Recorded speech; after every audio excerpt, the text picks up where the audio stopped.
బంగాళాఖాతంలో ఏర్పడిన ఈ ఫంగల్ తుఫాను తీవ్రత గంట గంటకు పెరుగుతుంది. అయితే మరో కొన్ని గంటల్లో అయితే పుదుచ్చేరి వద్ద తీరం దాటే నేపథ్యంలో వాతావరణం ఏ విధంగా ఉండబోతుందని చెప్పి విశాఖ వాతావరణ కేంద్రం అధికారి శ్రీనివాస్ గారు మనతో పాటు ఉన్నారు. సార్ చెప్పండి, ఏ విధంగా ఉంది?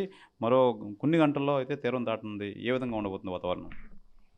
ఇప్పుడైతే ఇది నైరుతి బంగాళాఖాతంలో తుఫాన్గా ఫెంగల్ తుఫాన్గా ఇది పుదుచ్చేరికి అయితే తూర్పు ఈశాన్యంగా 120 కిలోమీటర్స్ దూరంలోను, చెన్నైకి ఆగ్నేయంగా 110 కిలోమీటర్స్, అలాగే నాగపట్నం చూసుకుంటే నార్త్ ఈస్ట్ డైరెక్షన్లో 20 కిలోమీటర్స్ దూరంలోనే కేంద్రీకృతమైంది. ఇది దీన్ని ఒక ఫోర్కాస్ట్ ట్రాక్ కానీ అబ్జర్వ్ ట్రాక్ కానీ మనం చూస్తే ఈ రకంగా ఉంది. ఇది ఆల్మోస్ట్ ఇక్కడ మనకి అరౌండ్ 24th నుంచి మనం ఇటు అండమాన్ సీలో ఏర్పడినటువంటి లో ప్రెషర్ సిస్టమ్ క్రమేపీ అది బలపడి డిప్రెషన్గా మారడం, లేకపోతే డీప్ డిప్రెషన్గా ఇక్కడ మారింది. అలాగా ఈ డైరెక్షన్లో అంటే శ్రీలంక కోస్ట్ స్కర్టింగ్ చేసుకుంటూ ఈ డైరెక్షన్లో వెళ్తూ ఇలా వచ్చి ఇదంతా కూడా ఇక్కడ మనకి సైక్లోన్ స్టామ్గా 29th ఏర్పడడం జరిగింది. అది ఈ నార్త్ వెస్ట్ డైరెక్షన్లో వస్తూ ఈరోజు ఇక్కడ ఆల్మోస్ట్ ఈ ప్రాంతంలో ఇక్కడ అంటే చెన్నైకి ఆగ్నేయంగా 110 కిలోమీటర్స్ దూరంలో, ఇటు పుదుచ్చేరికి తూర్పు ఈశాన్యంగా 120 కిలోమీటర్స్ దూరంలోను ఇక్కడ సైక్లోన్గా ఇది కేంద్రీకృతమైంది. ఇది వెస్ట్వర్డ్ డైరెక్షన్ అంటే సుమారు ఈ డైరెక్షన్లో వెళ్తుంది. ఇప్పుడు అంటే ఇటు ఇదంతా ఫోర్కాస్టెడ్ ట్రాక్. ఇది ఈ రకంగా ఇలా వెళ్ళే ఛాన్స్ ఉంది. ఇది ఈరోజు సాయంత్రానికి ఇటు నార్త్ తమిళనాడు పుదుచ్చేరి కోస్ట్ మధ్యలో ఉన్నటువంటి మహాబలిపురం కరైకల్ మధ్యన పుదుచ్చేరి దగ్గరలో తీరాన్ని దాటే ఛాన్స్ ఉంది. ఇదే సైక్లోనిక్ స్టార్మ్ మనం ఈ శాటిలైట్ ఇమేజరీస్ ద్వారా చూసినా కూడా అంటే ఈ rainfall bands how they are distributed around the cyclonic storm system అనేది ఇక్కడ మనం క్లియర్గా మనం చూడొచ్చును. ఇక్కడ సుమారు ఇక్కడైతే సిస్టమ్ ఆఫ్ ది సెంటర్ ఇక్కడైతే ఆల్మోస్ట్ ఇక్కడ దగ్గరలో ఉంటుంది. ఇది దీని చుట్టూ రైన్ఫాల్ బ్యాండ్స్ అన్నీ కూడా అంటే యాంటీ క్లాక్ వైజ్ డైరెక్షన్లో విండ్స్ రొటేట్ అవుతుంటాయి. దీని ప్రకారం ఈ క్లౌడ్ బ్యాండ్స్ అన్నీ కూడా ఇవన్నీ కూడా ఇలా రొటేట్ అవుతూ మ్యాక్సిమం డెన్స్ క్లౌడ్స్ అన్నీ కూడా మన ఇది తమిళనాడు పుదుచ్చేరి ఈ ప్రాంతాలు ఎక్కడైతే మనం చూస్తున్నాం. వీటితో పాటు మన దక్షిణ కోస్తాలు అంటే నెల్లూరు తిరుపతి జిల్లా కానీ, ఇటు రాయలసీమ దాని పక్కన ఉన్నటువంటి చిత్తూరు అన్నమయ్య ఈ జిల్లాలో కూడా డెన్స్ క్లౌడ్స్ ఇవన్నీ చూస్తే they are all going to very good rains over this area ఇవన్నీ. అలాగే వీటితో పాటు దీనికి దగ్గర ఉన్నటువంటి ప్రకాశం జిల్లా కానీ, లేకపోతే వైఎస్ఆర్ కడప జిల్లా కానీ, next other districts of north కోస్ట్లో అంటే సిస్టమ్ ఇది ఇలా వెస్ట్వర్డ్ ఇలా వెళ్తున్న కొద్ది కూడా ఈ ఫీడర్ బ్యాండ్స్ ఇవన్నీ కూడా ఈ ఉత్తరాంధ్ర కానీ ఇవన్నీ కూడా లో కూడా 1-2 చోట్ల భారీ వర్ష సూచన అయితే వచ్చే ఛాన్స్ అయితే ఉంది. అలాగే ఇవి దీని విండ్ స్పీడ్స్ చూసుకుంటే maximum wind speeds Nellore and తిరుపతికి మనం అయితే 50 to 60 కిలోమీటర్స్ వరకు అయితే మనం ఫోర్కాస్ట్ చేస్తున్నాం. మ్యాక్సిమం 70 వరకు వెళ్ళే ఛాన్స్ ఉంది. నెక్స్ట్ మత్స్యకారులందరికీ కూడా మనం ఆల్రెడీ చెప్తూనే ఉన్నాం వేటకు వెళ్ళొద్దు అని.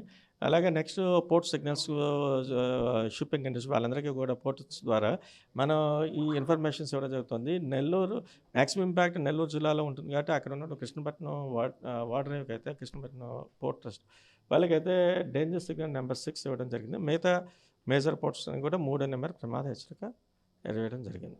ఇది పుదుచ్చేరి దగ్గర అయితే తీరం దాటే సమయంలో విస్తారంగా వర్షాలు కురిసే అవకాశం ఉంది. దాని ఎఫెక్ట్ ఏ విధంగా ఉండబోతుంది?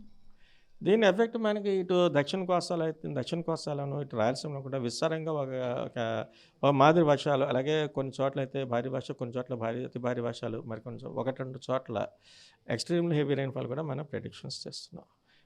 దీని ఎఫెక్ట్ మన ఏపీలో ఏ జిల్లాల మీద ఎక్కువగా ప్రభావం చూపించే అవకాశం ఉంది?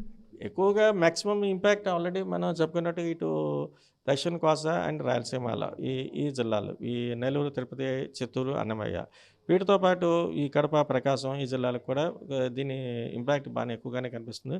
అలాగే ఉత్తరాంధ్రలో కూడా కొన్ని జిల్లాలకైతే 1-2 చోట్ల కూడా ఉంటుంది. ఇది రేపటికి కూడా కొంచెం ఓ మేర కంటిన్యూ అయ్యి అంటే రైన్ఫాల్ ఇంటెన్సిటీ తగ్గినప్పటికీ రేపు కూడా కొన్ని జిల్లాలకి భారీ వర్ష సూచన ఇస్తుంది. దీని ప్రభావం ప్రజలకి ఎటువంటి సూచనలు ఇస్తారు? ఇప్పుడు ఉన్నటువంటి సిస్టమ్ ద్వారా ఇటు మత్స్యకారులకు కానీ, ఇటు షిప్పింగ్ ఇండస్ట్రీకి కానీ, లేకపోతే రాష్ట్రాల్లో ఉన్నటువంటి రైతాంగం అందరికీ కూడా ఏ ప్రాంతాల్లో భారీ వర్షాలు అయితే రాబోతున్నాయి, అలాగే అతి భారీ వర్షాలుగా ఎక్కడ ఉన్నాయి, ఎక్స్ట్రీమ్ హెవీ రైన్ఫాల్స్ ఎక్కడ ఉన్నాయి, ఇవన్నీ కూడా రాష్ట్ర రైతాంగానికి కానీ వీళ్ళందరికీ కూడా ఎప్పటికప్పుడు మనం ఇన్ఫర్మేషన్ ఇస్తున్నాం. అలాగే రాష్ట్ర విపత్తు నిర్వహణ శాఖ ద్వారా కూడా వాళ్ళకు కూడా ఎటువంటి విండ్ స్పీడ్స్ ఉన్నాయి, ఫ్లాష్ ఫ్లడ్స్ ఏ చోట్ల అయితే వచ్చే ఛాన్సెస్ ఉన్నాయి, స్టార్మ్ సర్జెస్ ఏ మేర వరకు దీనికి వచ్చే ఛాన్స్ అయితే ఉన్నాయి, ఎటువంటి జాగ్రత్తలు తీసుకోవాలి, what is the impact from the system, అలాగే what is the action suggested by IMD ఇటువంటి ఇన్ఫర్మేషన్ అంతా కూడా మనం ఎప్పటికప్పుడు డిజాస్టర్ మేనేజ్మెంట్ కమిషనర్తో పాటు ఆల్ డిస్ట్రిక్ట్ కలెక్టర్స్ అందరికీ కూడా మన ఇన్ఫర్మేషన్స్ ఎప్పటికప్పుడు మనం మన ఐఎండి బులెటిన్స్ ద్వారా ఇస్తున్నాం. పుదుచ్చేరి దగ్గర మరో కొన్ని గంటల్లో అయితే తీరం దాటే సమయంలో అయితే దీని ఎఫెక్ట్ అయితే తీవ్రంగా ఉంటుంది. అయితే మొత్తం అన్ని జిల్లా కలెక్టర్లకు అయితే ఇన్ఫర్మేషన్ అయితే ఇస్తున్నాం. అలాగే ప్రజలకి ఐఎండి ద్వారా మొత్తం అంతా ఇన్ఫర్మేషన్ ఎప్పటికప్పుడు చేరవేస్తున్నాం. అలాగే ప్రజలు కొంచెం అప్రమత్తంగా ఉండాలి. ఎక్కడైతే దీని ఎఫెక్ట్ ఉందో, ఏ జిల్లాల్లో అయితే ఎఫెక్ట్ ఉంటుందో దాని ప్రజలు అవకాశం ఉన్నంత వరకు బయటకు రాకుండా జాగ్రత్త పడాలని చెప్పి వాతావరణ అధికారి శ్రీనివాస్ అయితే తెలియజేస్తున్నారు. ఏదేమైనా మరో కొన్ని గంటల్లో పుదుచ్చేరి దగ్గర అయితే ఇది ప్రధానంగా తీరం దాటే అవకాశం ఉంది. ఈ నేపథ్యంలో ప్రజలంతా అప్రమత్తంగా ఉండి, అలాగే మత్స్యకారులు కానీ ఈ రైతులు కానీ తగు జాగ్రత్తలు అయితే తీసుకోవాలని చెప్పి విశాఖ వాతావరణ కేంద్ర అధికారి శ్రీనివాస్ అయితే తెలియజేస్తారు. కెమెరామెన్ అజయ్తో శివరామకృష్ణ టీవీ, విశాఖ వాతావరణ కేంద్రం నుంచి. మరిన్ని వీడియోస్ కోసం ఛానల్ సబ్స్క్రైబ్ చేయండి. లేటెస్ట్ అప్డేట్స్ కోసం వాట్సాప్ ఛానల్ ఫాలో అవ్వండి. అండ్ లింక్ డిస్క్రిప్షన్ లో ఉంది.